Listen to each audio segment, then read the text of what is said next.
here's Würfel's reviews, and today we're gonna take a look at Deus. With me here is Andres, who is also on a team of Würfel community. Hi there.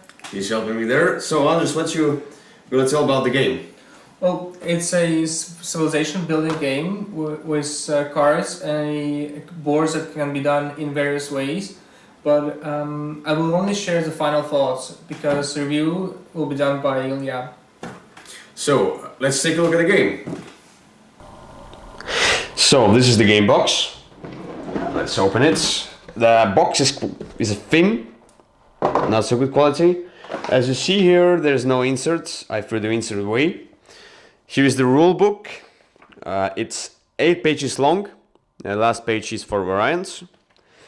It's quite clear rule book with some examples. Here we have all the wooden markers for players of different colors to mark your buildings on the board. Some more of them. Here we have victory point tokens. They have a great side, so you can cover your victory points so that opponent doesn't know really how many points you have during the game. Here are all the resources and temples, as you see here. Lots of wood in this game. Here is the money of value 1, 5 and 10. Here are the player boards. As you can see, it's not so good quality because it can rip off in the center here. But let's hope that it will not happen with my copy. Here are all the empty slots for the different cards, and the temples, of course. Under here are the powers of gods in symbols. So here are all the cards. Just take them out, at least some of them, to show you the gorgeous artwork on the cards. So the cards are here like that. There are 5 different types of cards. I mean 5 different colors even. There's blue, red, brown, yellow and green. And temples are purple. Temples are a bit different from the other buildings, but every color has its specification. For example, a green is more of a production building, and yellow is more of a science. I don't remember, and blue is like a trading. So as you see here, I take a look at the artwork once more. It's really gorgeous. And now let's take a look at the game board. All right, so guys, if you make such beautiful cards, then you have to make same level of beauty the game board. As you see here, like what are these? Like white borders. If you put this board on the table, it doesn't look good. Yes, they're thick enough. All right, really good quality. But it must look great. But this board is, I don't know. I don't like this. So this is the simple setup to show you the basics of the game. Here we have the main board that's split into different regions. Here we have swamp, mountain, field, forest, sea and barbarian villages around. And what's the point of the game? The point of the game is to get most victory points. And you can get them by surrounding barbarian villages and getting points from them. You can also have some points from the cards, and especially when you build temples, you'll get the, let's say, end of the game scoring that's written on the temples. For example, if I have the most, I don't know, clay at the end of the game, I'll score that many points.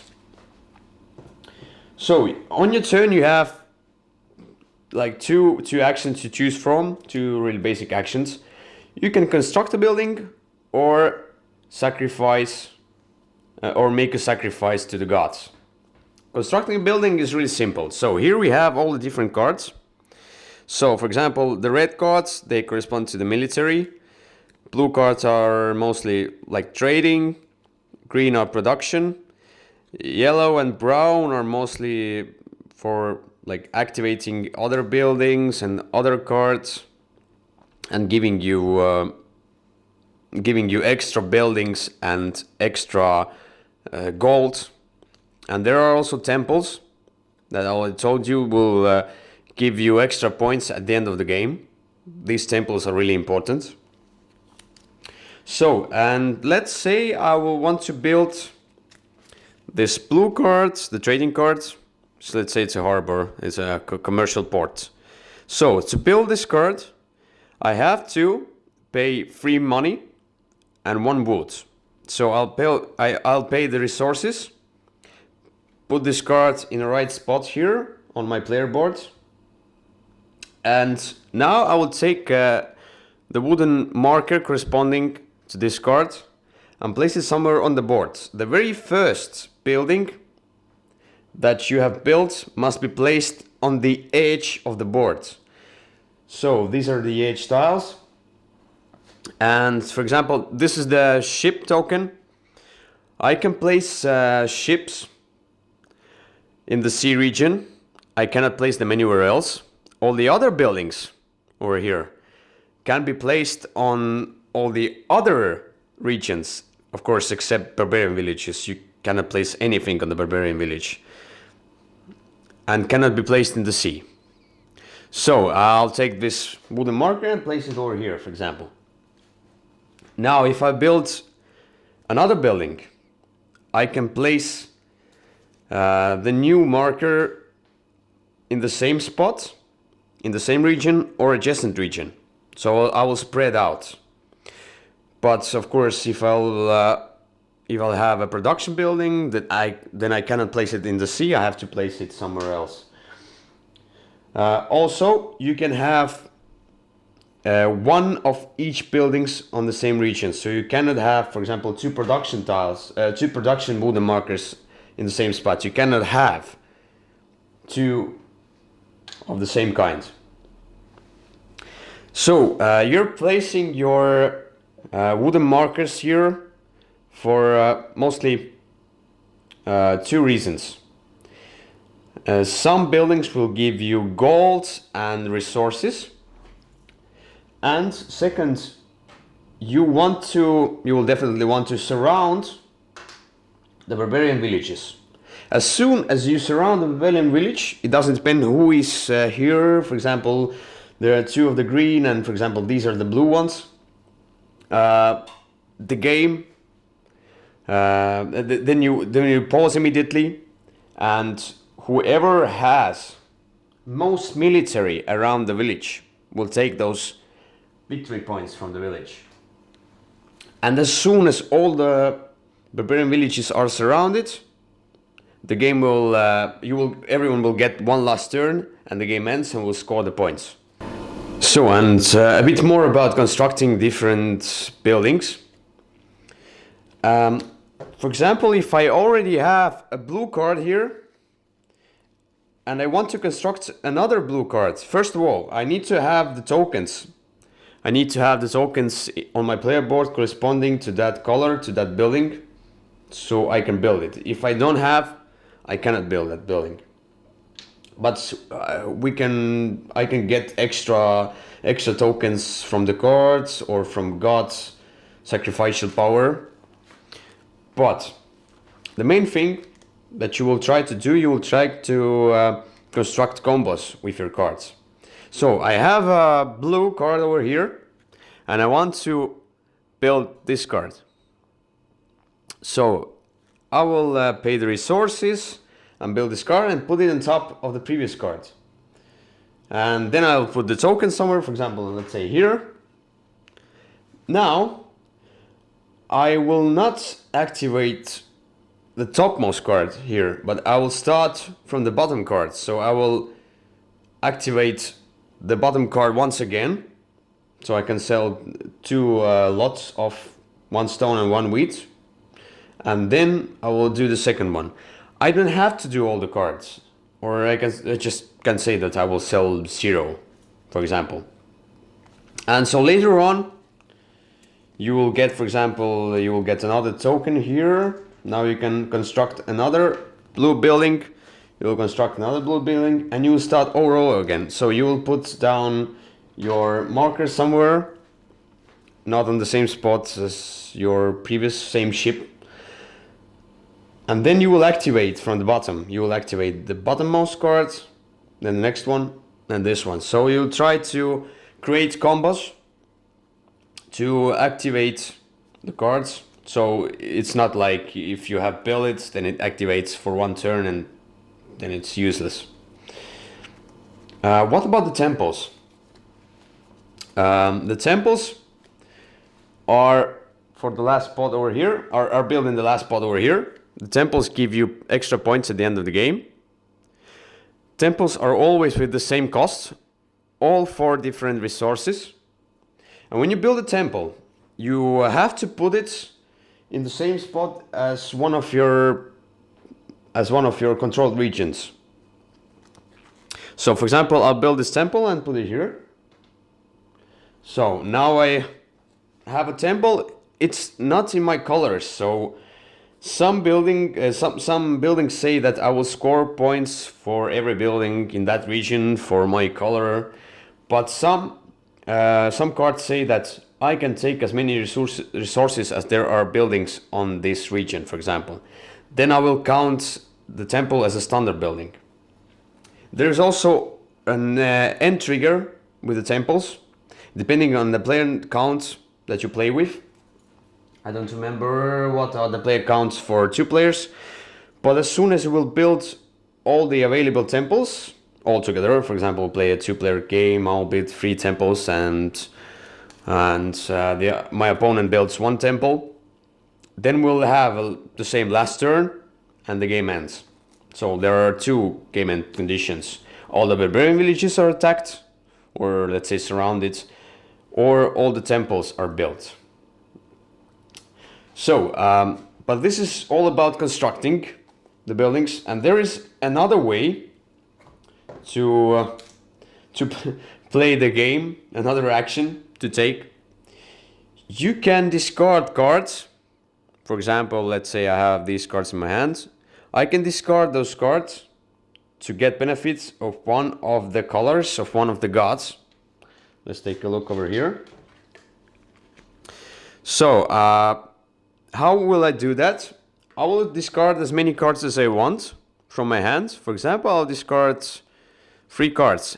And I will leave the top cards corresponding to that color that I want to use as a god's power, sacrificial power. So I have to tell my opponents that I discard 3 cards, but I will not show what cards I will discard, just discard those 3 cards and put the yellow card on the top. Now I can use the yellow power. So the powers are different ones. You can get money per discarded cards, plus the new ship token. You can get resources per discarded cards. You can get more cards. So your hand size limit is maximum of 10 cards in your hand. But you can discard 5 cards and get 10 cards. So here I get 1 point for discarding 1 card, and if I discard more than 1 card, I get 2 points, an extra building. Here I can discard as many cards as I want to get as many buildings as I want of different type. So on here, if you discard the temple as a topmost card, you can just choose one of the previous abilities over here. So discarding cards sometimes is really important because maybe you don't have good cards that you can build, or you don't want to build them. And as soon as you discard cards and get those abilities here, you will take the cards up to 5. So you get new cards, you will refresh your cards. Yes, you will like skip the turn, building turn, but you will get new cards, maybe some new ways to outsmart your opponents. So what about building the temples over here? So if you can build the first temple over here in this slot, and you can build a second temple card as soon as you have at least one of each color of the other buildings. You can build a third one if you have at least two of each color. So that's pretty simple. So this is pretty much all the game. So you'll construct buildings, you will make combos by constructing more and more buildings of the same type. The only, like, let's say, wooden tokens you can move are the soldiers. How to move them, everything is written on the cards, just read the cards. The best way to win is to balance out your income of resources and gold all together. So there are some small rules that maybe I didn't explain in this review, but just read the rules yourself. I hope you got the overall view of the game. So we have played the game tonight. What you think about the game? How does it feel? It feels really nice. It feels really nice, really good. It's we had a 4-player game this time. It was my second game, and I think it went much better than the first time, of course, because it wasn't a training game. We already knew the rules. We already knew which way to go. What can be a problem maybe, and what we managed to see in other players, it's the lack of draft. If you can't get the card you're looking for, it will keep going, and you will just keep stalling the game because you can't stop it. Yeah, it's like in my first game when I didn't get production cards, I couldn't do anything. I couldn't progress, and third game here, another gamer didn't get the ship cards, trade cards, and he couldn't go further, so he couldn't expand. So it's a bit of a card draw that makes the game go down for me a bit. But on the other hand, if you look at the possible combinations you can have with the cards, for example, you build for example, we had this, we built a laboratory, and it allowed you to activate a green card, which gave you points. And it's not only the way you have to build green cards to progress with green cards and to get resources. You can go from one type of cards and buildings to the other one. The other thing that's maybe a small minus for the game is that the game drags on sometimes, because if we don't get the right cards, we don't get the right resources, we cannot build enough, we cannot surround the villages or build some more temples, and I don't know, it seems to be mathematical. It has a AP problem, I think. It's, of course, because especially in the late game when you're trying to maximize, and you see that some player can end the game in a few turns, you start analyzing, and you analyze a lot. But I think it can be done in every game, including small card games, tile placing. It can be done in any way. It's not much of a problem here, I think. So, what about the quality of components? Well, I'll just I'll take one of the boards that we have here. It's quite thick, but it doesn't really hold still. Maybe it just needs some pressing on it, and then you can easily rip it off. Well, don't do it. It's not intended to. But I think if you keep it not folded together as it is in the box, but if you keep it straight, maybe it will keep. The cards are fine. We sleeve them because they have black borders over here. But I think the cards are alright. The artwork on the cards is gorgeous. Actually, for me, the artwork is at first, when you take a first look at the cards, it feels very, let's say, patterny. It has a lot of colors, a lot of blue colors, red colors, and you can easily maybe not get confused. But you can get used to the cards, the colors. True. Because also about the colors, which maybe I think Ilja will mention. The boards. I just don't like this board, as I told you in the review already, because it's nice and thick, yes, but the colors, Those white borders, I don't know. They could just have done better job. True, but I was actually referring to the wood symbol. Yeah. It's green. It's Yeah. green on the cards, and if you look at the tokens, they're brown. I know, maybe it's wood. It's green. It's green. Yeah, wood is all right. Forest is green, but if you make I think it's wood bark. It's not a. If you chop it down, you have this what's it called? Food, basically slabs of wood, and maybe they look like it. But you get used to it because there are no other green tokens in the game, and it's not a problem. Anyway, our overall opinion on the game, I think I'll give it 7 out of 10. Let's say the board game geek rating, maximum 7 out of 10. It can get to my top 20, maybe 18th, but nothing really special.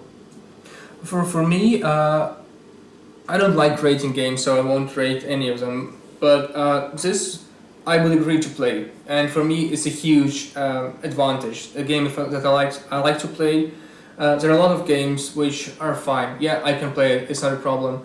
But this one, I like it. It has this feel maybe of combinations. It has this really fine quality tokens. Maybe they're simple to look at, but It's all in the review. So we're trying to make up the combos of the same colored buildings. Mm-hmm. So it's really nice. I would agree to play it anytime. Of course, maybe there are some more favorite games, but this one is. I would agree to play it also because my top 20 games are the games I really like. So I just give it thumbs up. And Same. So see you next time with the review of Uruk 2. Thanks for watching.